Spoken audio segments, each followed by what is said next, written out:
Bonjour Bruno Donnet. Bonjour Philippe Jingle. Ce matin, Bruno, vous avez voulu profiter de la venue de Sorge Chalandon pour nous parler du portrait consacré au rappeur Booba. Portrait que vous avez vu samedi dernier sur BFM TV. Oui, car figurez-vous que le portrait qui m'est tombé sous la rétine était d'un genre un peu particulier. Voici un portrait non autorisé par Booba. Il s'agissait en effet d'un portrait auquel Booba, alias le duc du rap, avait exprimé de manière on ne peut plus catégorique son refus de participer, et ce, sous la forme d'un message diffusé dès la première minute du reportage. Il y a un journaliste poubellier de chez BFM TV qui cherche à faire un biopic sur le duc, tout seul dans son coin, et qui contacte la terre entière. Merci de le laisser à la déchetterie. Ça, c'était sur BFM. Exactement. Voilà, alors le portrait non autorisé est une petite singularité stylistique qui pose, je trouve, une question absolument passionnante qui intéressera, je l'espère, le journaliste que vous êtes, Sorge Chalandon. Et cette question, c'est celle-ci. À quelle distance de son sujet faut-il se trouver pour en réaliser le portrait ?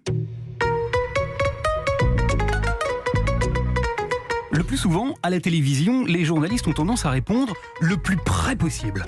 Du coup, ils se collent littéralement à celui qu'ils filment. Leur caméra devient une sorte de caméra aspirateur qui saisit avidement tout un tas de séquences intimes, mais qui gomme le recul. C'est parfois réussi, mais généralement assez prévisible et infiniment stéréotypé. Or, s'agissant du portrait de Booba, rien de tout ça n'a été possible, car les codes auxquels nous sommes habitués ont pris de sérieux bâtons dans les roues. Gardes rapprochés, collaborateurs, la plupart ont décliné nos demandes d'interview. Et pourtant, j'ai trouvé ce film extrêmement réussi. D'abord, parce que ses auteurs ont été contraints de penser contre eux-mêmes, de ravaler une forme de frustration qu'ils n'ont pourtant pas manqué d'exprimer. Car notre portrait n'a pas été validé par l'artiste. Mais surtout parce que la distance qui leur a ainsi été imposée leur a finalement permis d'aller plus loin, d'aller ailleurs. Ainsi, lorsqu'ils nous ont appris que Booba était passé par la case prison pendant 1 an et demi, c'est pas l'artiste qui s'est exprimé sur le sujet, mais le directeur du Monde des Livres, Jean Birenbaum, qui a probablement éclairé le sujet bien mieux que le rappeur ne l'aurait fait lui-même,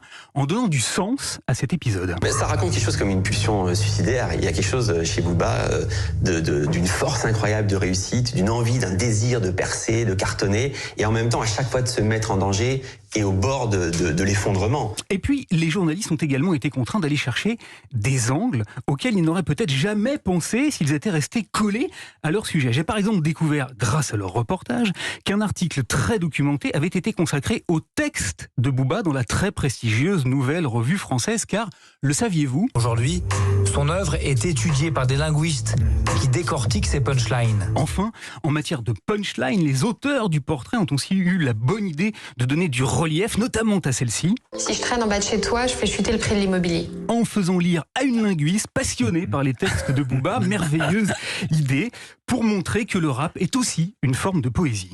L'État fait tout pour nous oublier. Si je traîne en bas de chez toi, je fais chuter le prix de l'immobilier. Alors voilà, il y a quelques années, vous vous en souvenez probablement, un slogan de France 3 disait ceci. De près, on se comprend mieux. Eh bien, le portrait non autorisé offre une excellente opportunité de reconsidérer ce qui n'est peut-être qu'une simple idée reçue. Quelle analyse, Bruno Donnet. Ça me donne envie de regarder ce sujet et de vous dire de revenir, mais c'était déjà prévu demain.